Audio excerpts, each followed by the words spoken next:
Saruman o Branco, ou melhor, Saruman de muitas cores, é um dos personagens mais complicados de O Senhor dos Anéis. O poder de Isengard está à sua disposição, Sauron. Ele era o líder dos magos da sua ordem e no começo ele foi visto como o mais sábio e respeitado entre eles. Mas ao longo da história, a sua busca por poder e o seu desejo de controlar o Anel de Sauron o levaram a se tornar um dos maiores inimigos dos heróis da Terra-média. Devemos nos unir a Sauron. Seria o melhor, meu amigo. Então, se você quiser descobrir a verdadeira história de Saruman e entender como ele se tornou um mago corrompido, tomado pelo poder, o vídeo de hoje é pra você. Meu Uruk-hai lutador, a quem você serve? Saruman.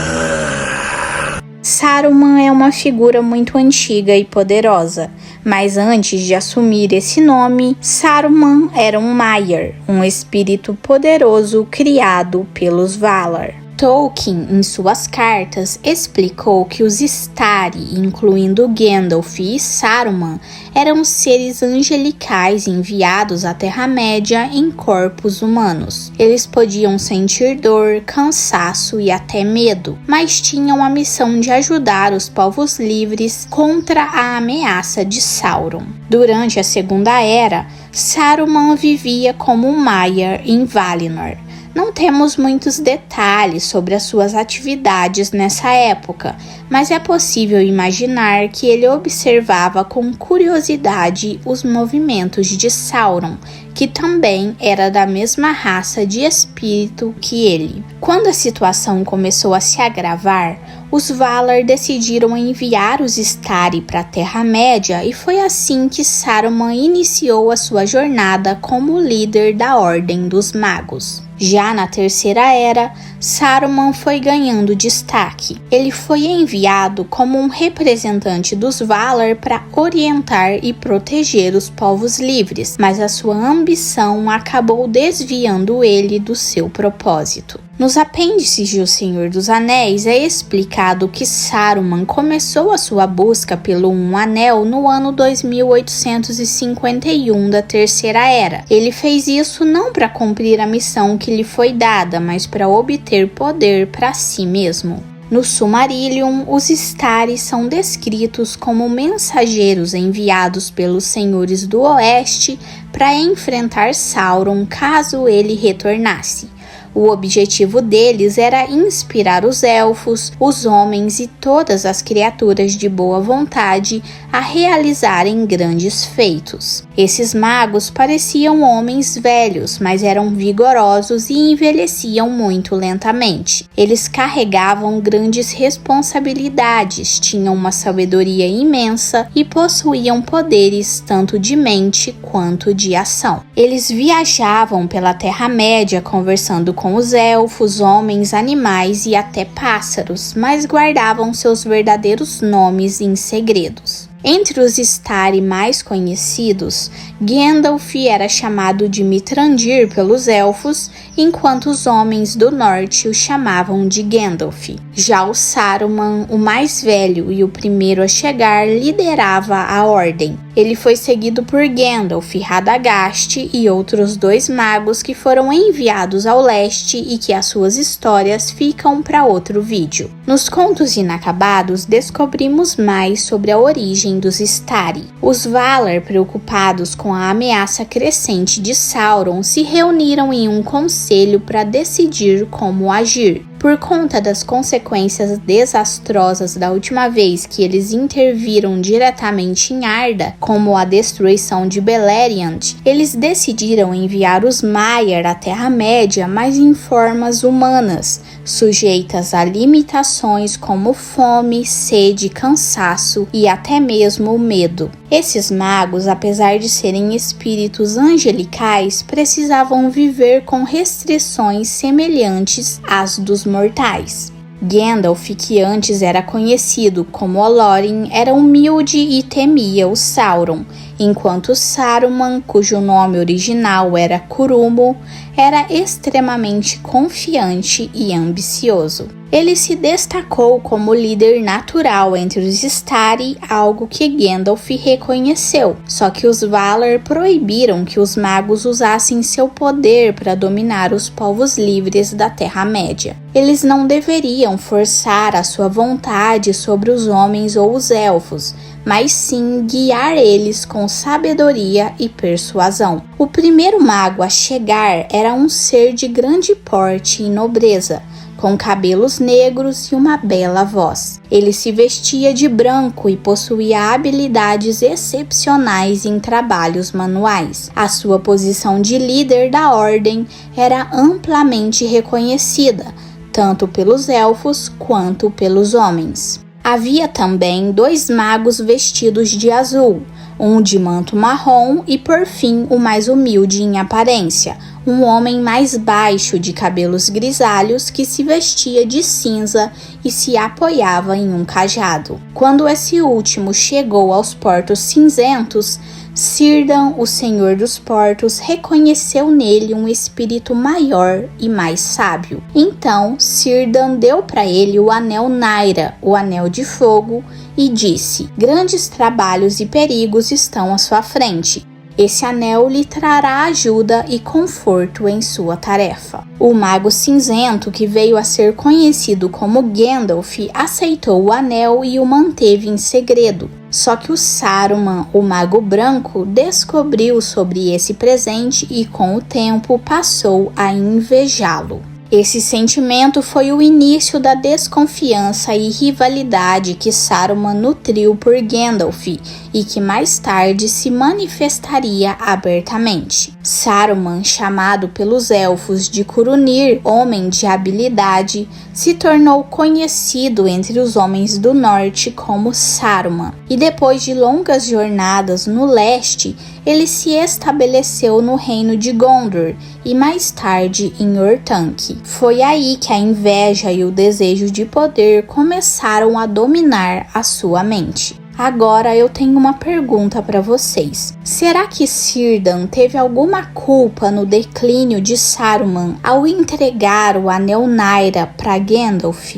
Vocês acham que isso alimentou a inveja que levou Saruman à sua queda? Eu fiquei pensando nisso enquanto gravava esse vídeo e fiquei curiosa para saber a opinião de vocês. Continuando, pouco se sabe sobre os primeiros 1500 anos de Saruman na Terra-média. Os apêndices de O Senhor dos Anéis apenas mencionam que ele viajou frequentemente para o leste. Isso pode indicar a sua busca por poder ou até mesmo possíveis interações com os 2 magos azuis que tinham viajado para aquele lado. E depois desse longo período, Saruman retornou ao oeste. E é possível que nesse momento ele já estivesse buscando um anel para si. Como nós já sabemos, Saruman chegou a rastrear evidências do anel em locais como os Campos de Lys, onde Isildur tinha caído. E outra coisa é que o retorno dele para o oeste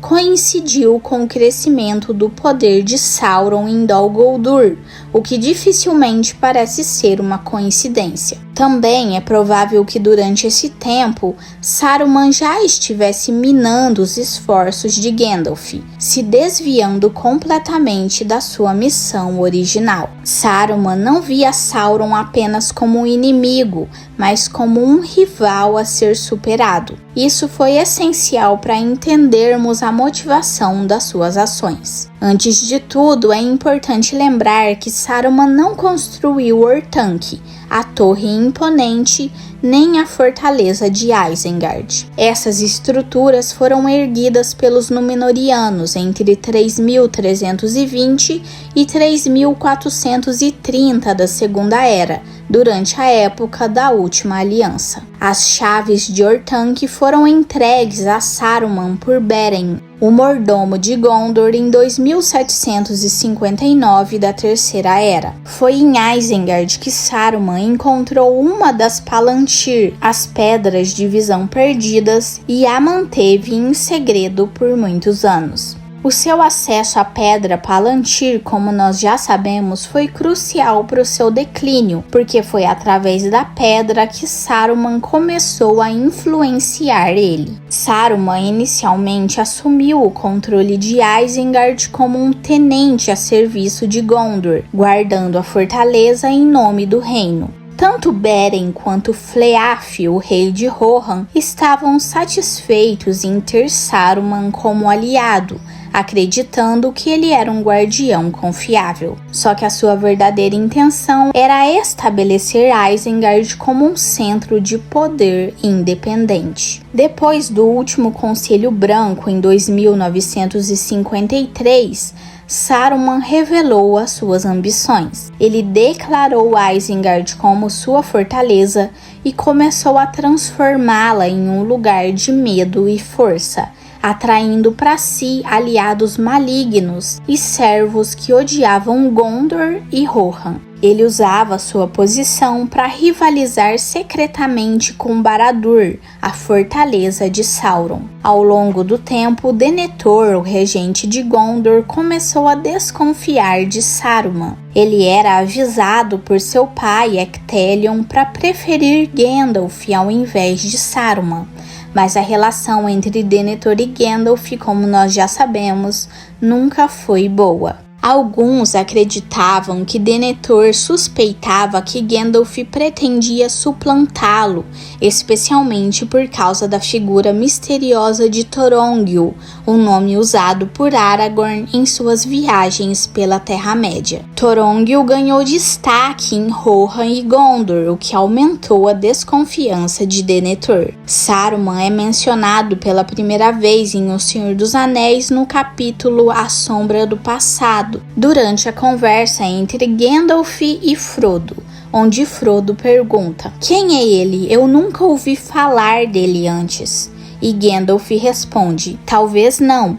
Hobbits não têm muitos motivos para se preocupar com ele, mas ele é grande entre os sábios. É o chefe da minha ordem e do Conselho Branco. Seu conhecimento é profundo, mas o seu orgulho cresceu junto com ele, e ele não aceita bem intromissões." O conhecimento de Saruman sobre os Anéis do Poder era vasto, porque ele estudou os anéis profundamente por muito tempo. Só que a sua obsessão pelos anéis e pelo poder que eles representavam se tornou a sua ruína. Quando os Anéis de Poder foram debatidos no Conselho Branco, Saruman revelou apenas informações que contradiziam os temores de Gandalf sobre o retorno de Sauron. Ele dizia que o Anel de Sauron tinha se perdido no oceano, entre outras coisas. Mas Gandalf permaneceu vigilante, desconfiando do crescente orgulho e da estranha ambição de Saruman. Enquanto isso, tudo parecia tranquilo com o Bilbo. Os anos se passavam e ele não mostrava sinais de envelhecimento, mas Gandalf se tranquilizava pensando: afinal, ele vem de uma família longeva por parte da sua mãe. Só que algo incomodava Gandalf: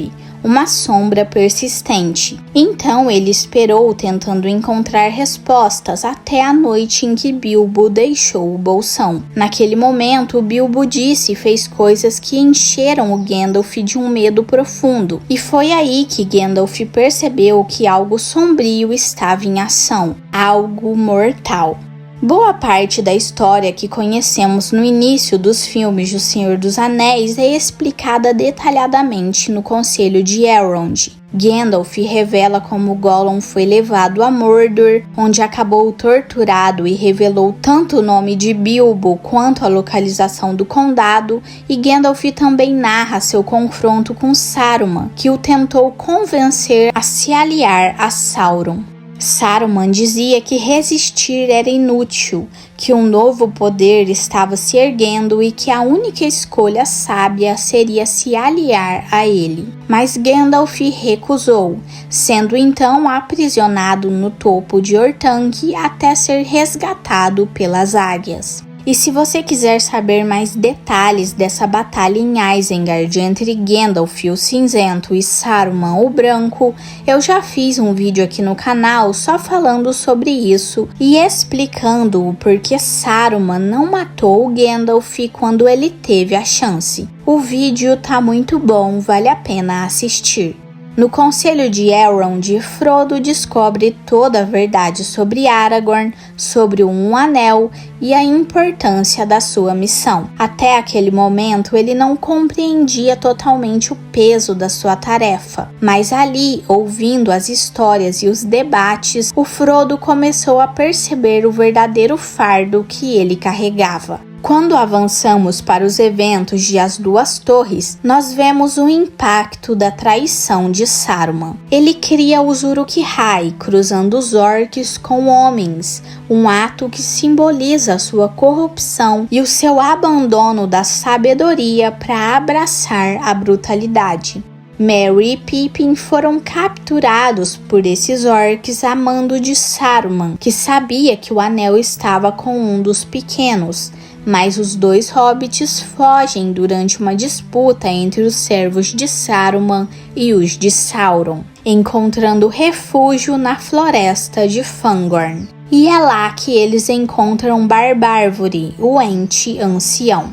Barbárvore se mostra muito preocupado com as ações de Saruman e revela como ele abandonou o equilíbrio natural em favor das máquinas e destruição. É aí que Barbárvore convoca o Ent-Mote, um conselho dos entes, para decidir o que fazer. E depois de uma longa deliberação, os entes decidem marchar para a guerra contra Saruman em Isengard. A batalha em Isengard é um momento épico, porque os exércitos de Uruk-hai de Saruman não estavam ali mais. Todos os orcs tinham marchado para a batalha do Abismo de Helm, então tecnicamente o Saruman estava sozinho em Isengard. Saruman tenta deter os entes invocando fogo e destruindo a floresta ao redor, mas os entes desviam o rio Isen, inundando Isengard e destruindo as suas máquinas de guerra.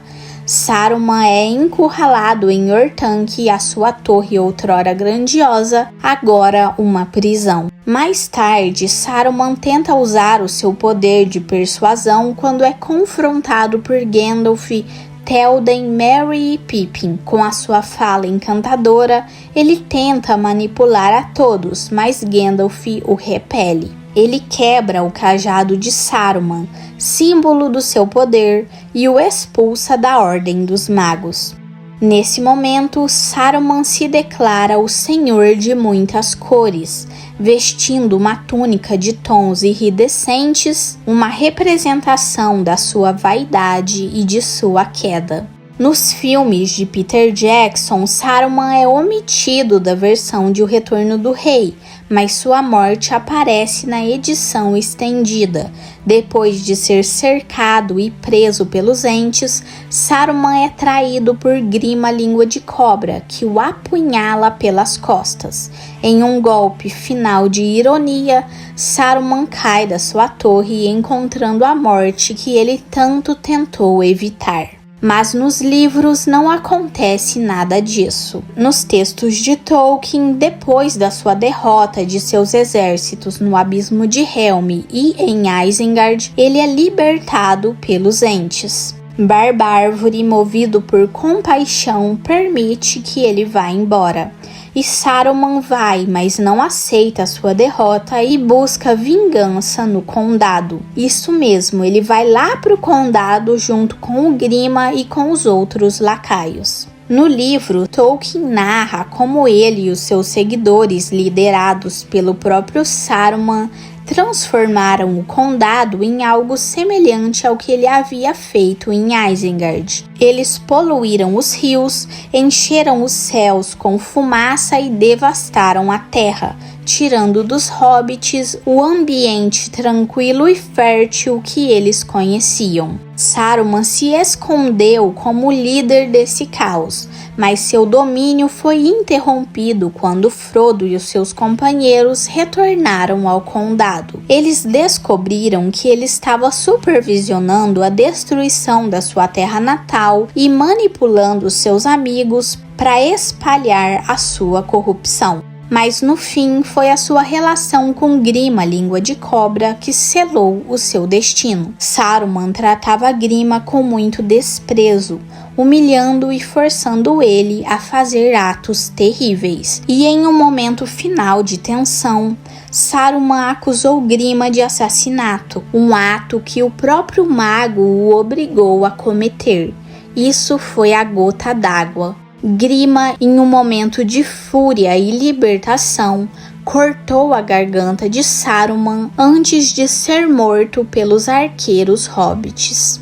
A morte de Saruman é descrita de forma intensa e melancólica. Depois da sua queda, uma névoa misteriosa emergiu de seu corpo e subiu aos céus como se fosse fumaça. Ela oscilou no ar, voltada para o oeste, mas um vento frio vindo daquela direção a dispersou, apagando ela por completo. Frodo, observando o corpo sem vida de Saruman, viu os anos de maldade refletidos em seu rosto. Era como se o verdadeiro horror da sua alma tivesse sido revelada. Pele enrugada e flácida sobre um crânio grotesco. E Frodo, tomado pela compaixão, cobriu o corpo do mago com a sua capa élfica antes de se afastar. Saruman foi, sem dúvida, uma figura poderosa e de grande sabedoria, mas a sua ruína veio de dentro. O seu orgulho e a sua inveja levaram ele a trair a sua missão e ceder à corrupção. E mesmo que ele fosse originalmente um Maiar, um ser angelical enviado à Terra-média para guiar os povos livres, ele sucumbiu à mesma ambição que havia corrompido Sauron, outro Maiar. Saruman desejava poder absoluto, mas ao tentar rivalizar com Sauron, ele acabou caindo nas mesmas trevas que prometera combater. Diferente de muitos personagens da obra de Tolkien, Saruman não é puramente maligno desde o início. A sua história é a de alguém que começou com intenções nobres, mas foi lentamente consumido por suas fraquezas e desejos. Isso faz dele um personagem complexo, uma reflexão de como o poder e o orgulho podem corromper mesmo aqueles com as melhores intenções. Seu final trágico não é apenas um símbolo da sua falha pessoal, mas também uma mensagem de Tolkien sobre as consequências do desvio do dever e do abuso do poder. Apesar da sua ruína, Saruman permanece uma figura fascinante e um lembrete poderoso dos perigos da arrogância e da ambição destemida. Seria necessário um número gigantesco, milhares, para dominar a torre. Dezenas de milhares. Agora fica a pergunta: Saruman era realmente mau desde o começo, ou a sua corrupção foi o resultado de escolhas erradas ao longo da sua jornada? Será que ele poderia ter sido redimido, ou a sua queda era inevitável? Me conte aqui nos comentários. Mas, meu senhor, não existe uma força assim. No mais, por hoje é isso. Não deixe de me falar o que você achou do vídeo de hoje. E por favor, não se esqueça de se inscrever para ajudar o meu canal a crescer e ative o sininho das notificações para ficar por dentro quando eu postar um vídeo novo por aqui. Até mais! Nesta noite